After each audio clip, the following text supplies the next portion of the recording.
What is the greatest comeback to an insult you've ever heard?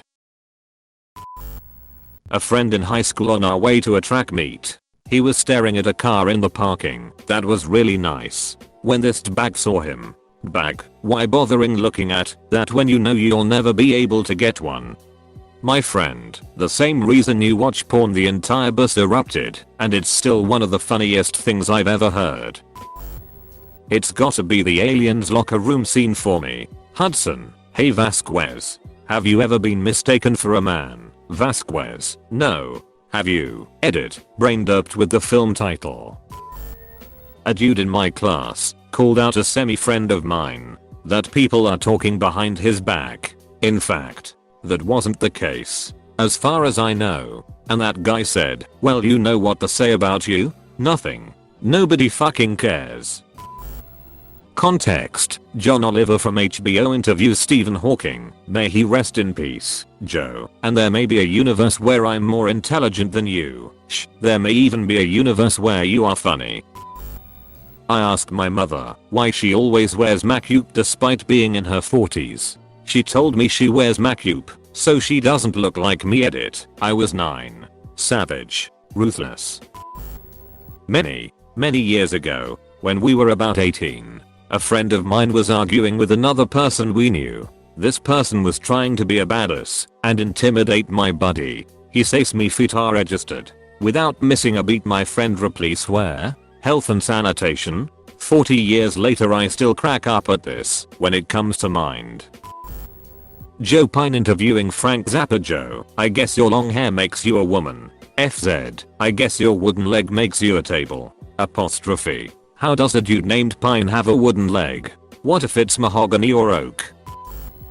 David Letterman, I'm not as dumb as I look. Tina Fey, how could you be? I miss Tina Fey in movies.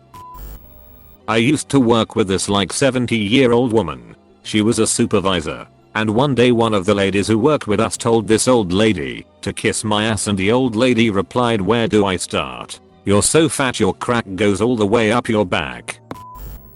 A guy makes fun of his bald friend by rubbing his head and saying, wow, your head is as smooth as my wife's bottom. The friend also rubs his head and says, wow, you're right. Apostrophe. That had to hurt. Someone yelled out in a Walmart, I'm not ashamed of who I am. Another voice echoed back, that's your parents' job. Back in middle school I was at Walmart with a friend of mine looking for pants. Being a tomboy, I like to wear baggy boys pants. Nor did I wear makeup. Another kid came up to me and snarkily asked PFFD, what are you, a boy or a girl? And without missing a beat I responded, why? Do you think him hot? He just got flustered and walked away mumbling obscenities. This was the 90s, so that gender question actually was insulting to my 14-year-old brain. Not the greatest, but I still hold pride for my quick wit back then. Too bad that's all gone now.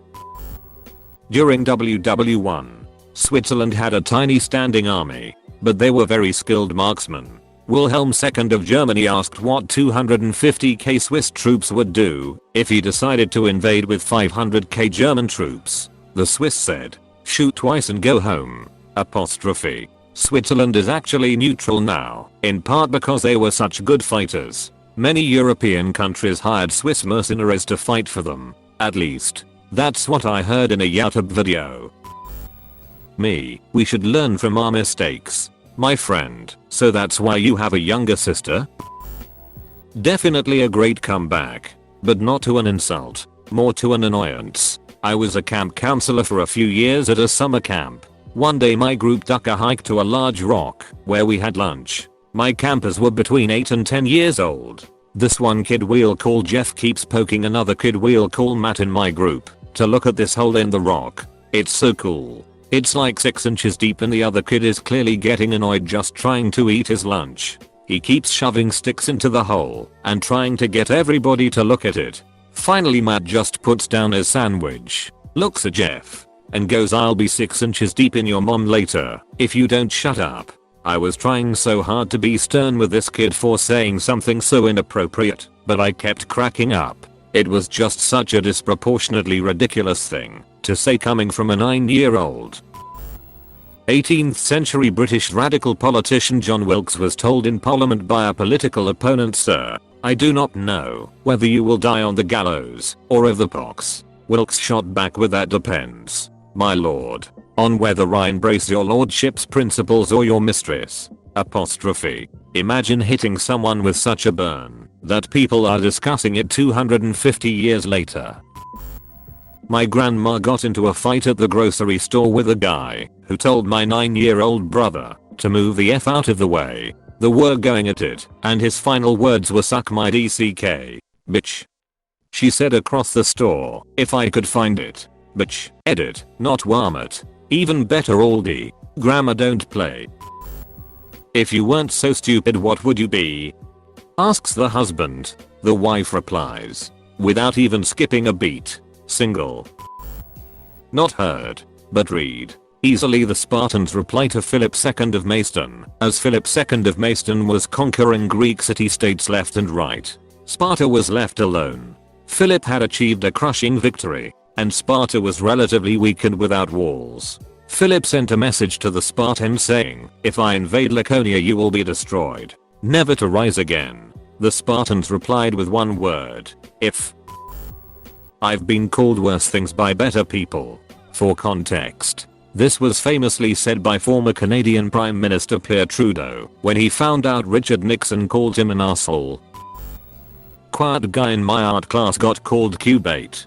He replied with, "If I'm the bait then you're the catch of the day." My 10-year-old cousin was pushed aside by an older student at school who also felt the need to call him a gay child. My cousin told him not to get his hopes up.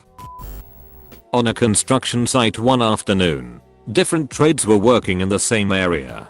Like silly team sports, the Sparkies always hang with the Sparkies and the Turd Wranglers always hang with the Turd Wranglers, and anytime they're together it turns into a pointless de-measuring contest, usually not literally. One particularly childish exchange saw two men chopping back and forth, "Mighty biggest. Blah blah blah." Finally one of them spits out this classic, "I've got girth like a can of con." And the clapback was unforgettable, "But you've got length like a can of tuna."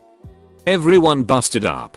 Mr. Girth tried to hide his embarrassment, but was tied up. No comeback. And a room of men laughing uncontrollably. Good times. I expected a better insult from someone of your upbringing and education. Lol, my mom was a librarian and pulled this one on a rude patron. Are you getting smart with me? Would you be able to tell?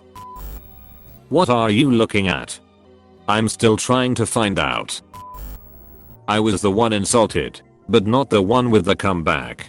I was out with a coworker and her friends, and my buddy and I were leaving a little too early for her sensibilities. She jokingly got up in my face and said, "Smell that?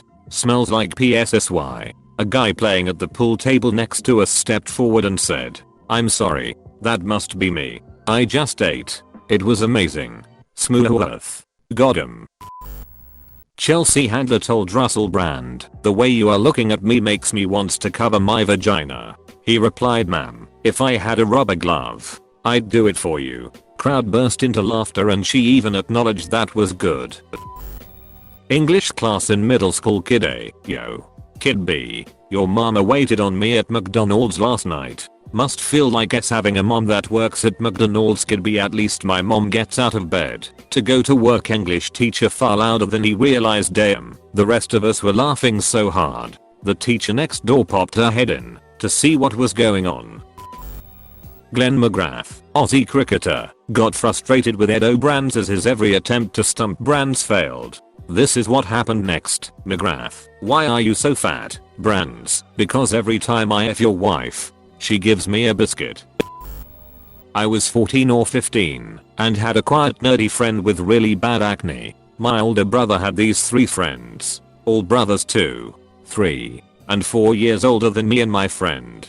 They were all gangster and started their own gang, which I always thought was really funny. Me and my friend walked in the front door. My brother and his friends were all sitting at the TV playing Halo. One of the brothers looked at my friend and said, "Holy yes, Sam. I got 2 words for you, ACNEEE pad." Sam replied, "Cool. And I got 2 words for you, Johnny, speech therapy." The guy had a pretty bad stutter. He jumped right up and started trying to fight my friend. as long as I could remember after that he wanted to fight Sam. But we just ignored them. I don't know why this stuck with me for so long. It was such perfect delivery and shutdown of a bully. Edit. Unrelated but another funny story about these three brothers. They were walking through my backyard after playing basketball. Mid-afternoon. I hear Johnny screaming "Oh F roo roo roo rah run," and the oldest brother, who was about 5'1", comes running up my driveway wearing his oversized jean shorts and Jordan jersey. He was trying to get away from a bat that had bitten him several times in the face and head.